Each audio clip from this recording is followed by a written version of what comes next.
ప్రభుత్వం అనుమతి ఇస్తే అపార్ట్మెంట్లు కట్టుకున్నారు, బ్యాంకు లోన్లు ఇస్తే ఎవరో చిన్న చిన్న ఉద్యోగస్తులు అపార్ట్మెంట్లు కొనుక్కున్నారు. ఇవాళ అపార్ట్మెంట్లు అన్ని తీసి గాంధీ తాత బొమ్మ పెడతామని ఒక కథ చెప్తా ఉన్నారు. భారతీయ జనతా పార్టీ దీన్ని వ్యతిరేకిస్తుందని ముద్రేస్తున్నారు.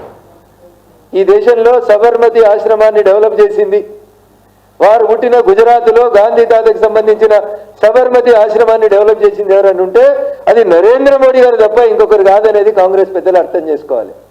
మీకు గాంధీ గారి పేరు ఇంటి చివరన వాడుకోవడానికి, మీ పేరు చివరన వాడుకోవడానికి 7.5 దశాబ్దాలు దాన్ని ఆ పేరును వాడుకున్నారు తప్ప ఈ దేశంలో ఒక్కరోజు కూడా గాంధీ గారి పేరు మీద ఒక ఆశ్రమం నిర్మించాలనే ఆలోచన లేని పార్టీ కాంగ్రెస్ పార్టీ.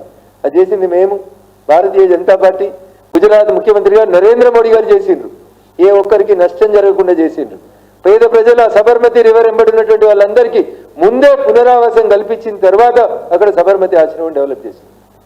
ఇక్కడ మేము సబర్మతి ఆశ్రమం కట్టడానికో, మేము చేసిన దాన్ని మీరు కాపీ కొట్టడానికో, లేకపోతే మీకు కొత్తగా ఏం పనులు తెలియవు కాబట్టి కూల్చడమే ఒక్కటి తెలుసు కాబట్టి రేవంత్ రెడ్డి గారు అధికారంలోకి వచ్చి నుంచి రోజుకో కూలగొట్టే కార్యక్రమం తప్ప కొత్త కార్యక్రమం లేదు. కాబట్టి మీకు ఏమైనా పాజిటివ్గా కావాలని ఏమైనా ఆలోచన ఉంటే, మంచి సలహాలు తీసుకునేటువంటి ఓపిక మీకుంటే, అది ఎంఐఎం పార్టీ ఫ్లోర్ లీడర్కైనా ఈ రాష్ట్ర ముఖ్యమంత్రికైనా ఎక్కడ పెట్టాలి గాంధీ తాత విగ్రహం అని ఒక అఖిలపక్ష పార్టీని పిలువండి. కట్టుకున్న ఇళ్లను కూలగొట్టి గాంధీ తాత విగ్రహం పెడతామంటే అహింస సిద్ధాంతంతో ప్రపంచానికి మార్గదర్శనం చేసిన మహాత్మా గాంధీ గారి ఆత్మ కూడా క్షోభిస్తుంది. అక్కడ అపార్ట్మెంట్ వాళ్ళందరూ ఏడుస్తున్నారు, వాళ్ళ కన్నీళ్ళ ఉసురు దాకి రాష్ట్ర ప్రభుత్వం వాళ్ళ కన్నీళ్ళ శోకంలో కొట్టుకపోక తప్పదని చెప్పి ఈ సందర్భంగా హెచ్చరిస్తూ, ఒక ఎమ్మెల్యే అంటాడు నేను ₹1,00,00,000 ఇస్తా అంటాడు కూలగొట్టిన వాళ్ళకి, ఇంకొక ఆయన అంటాడు మేము ఎస్ఎఫ్టీకి ₹5,000 ఇస్తామని చెప్తాడు. అసలు అన్ని అనుమతులు తీసుకొని కట్టుకున్న అపార్ట్మెంట్ని కూలగొట్టేటువంటి హక్కు ఈ రాష్ట్ర ప్రభుత్వానికి ఎక్కడికనేది ముందు సమాధానం చెప్పాలి.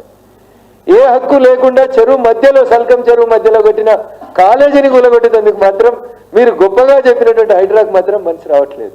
కాబట్టి కాంగ్రెస్ పార్టీ తన ద్వంద్వ నీతిని ఒకసారి ప్రజల ముందు మళ్ళీ తేటతెల్లం చేస్తూ, మేము ఎప్పుడు కూడా ప్రజల పక్షాన్నే ఉంటాం, ప్రజల కొరకే ఉంటాం. సబ్కా సాత్ సబ్కా వికాస్ అనేది మా నినాదం, మా సిద్ధాంతం కూడా అదే. మీరు తెలుగు స్పష్టంగా చదవగలుగుతారా? తెలంగాణ యాస మీద మంచి పట్టు ఉందా?